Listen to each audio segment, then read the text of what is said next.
So here is Focus Today then. And on this day, exactly 50 years ago, one of the most famous speeches ever made was given. It was a speech set to shape the future of the US and perhaps, well, even the world. On the 28th of August 1963, Martin Luther King gave his I Have a Dream speech in front of 250,000 people. The dream, of course, to end discrimination and provide an equal framework for everyone, black or white, to prosper. Well, our correspondents Stanislas DeSant Hippolyte and Philip Crowther report from the US capital, Washington, as they ask the question, has Martin Luther King's dream become a reality?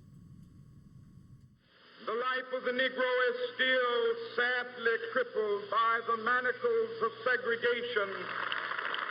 50 years on, we pass the Lincoln Memorial with Jimmy, the taxi driver who was in Washington that day, a new arrival from the South, where segregation and racial tension were the norm. I am 74 years, 74. Feel like 50, but 74. In 50 years, the scene of the March on Washington hasn't changed. That day, on the 28th of August 1963, 250,000 Americans, black and white, listened to these words. It is a dream deeply rooted in the American dream. I have a dream. I have a dream.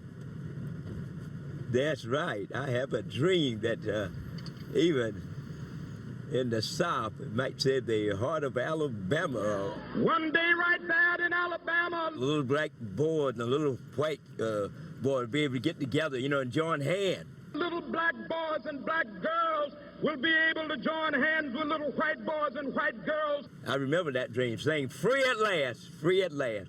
Thank God Almighty, we are free at last.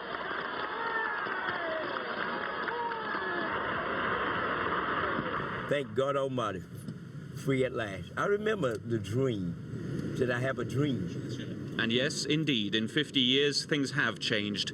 Passing by the White House makes it all very real. But in a country with its first black president, major divisions remain. Hey. And Jimmy sees them in his city, in the nation's capital, on a daily basis. The northwest of Washington, D.C. is almost entirely white and prosperous. The south and the east are largely poor, and in some parts 80% African American.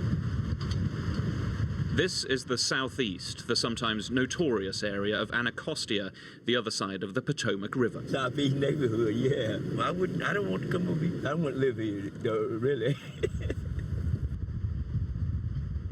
There is segregation, and that is historic.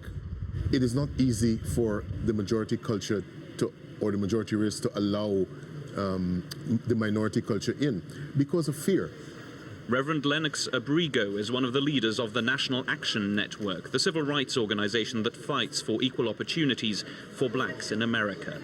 He says Martin Luther King Jr.'s dream is not yet complete. One name symbolizes this right now. Trayvon Martin's shadow hangs over a week of celebration and commemoration. The black unarmed teenager was gunned down by a white man, George Zimmerman, in Florida. Zimmerman walked free. Part of the government, the judicial arm of the government, set him free, found him not guilty. So that is racism, according to my definition. We move on to the northwest of Washington, D.C., rich and white. You probably didn't see many of us on that street, right? Living on Connecticut Avenue and all that. And people, they don't seem to ride with me much up here. Yes. I think of people with money. Still, this anniversary week in Washington brings the major shifts to the fore, those that are attributed to Martin Luther King Jr. 50 years ago, many states forbade interracial marriages. We meet Leon and Cecilia on those famous steps. They were married in the 80s. Their son Nicholas is the result, in a way, of a new era post Martin Luther King Jr. Little black boys and little white girls holding hands, making babies. Really?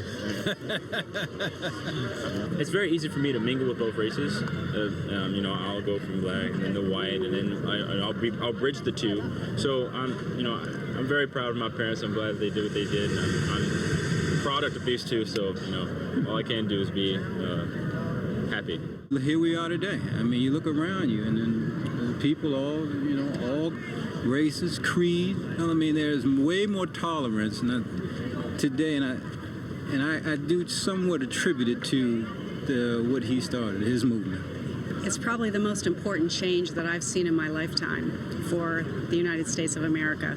The fact that we came from a time of oppression to having a black man in the presidency today that's his legacy. He affected that change. He was probably the most important leader of our time. 50 years on, the United States of America looks proudly at the self-imposed obstacles the country overcame, and it looks toward the challenges ahead, with African Americans still statistically poorer and with less employment. The dream from 1963 is incomplete, and the man who's shown us the divisions in his capital city will have the last word. I believe there shall be love among us, yes.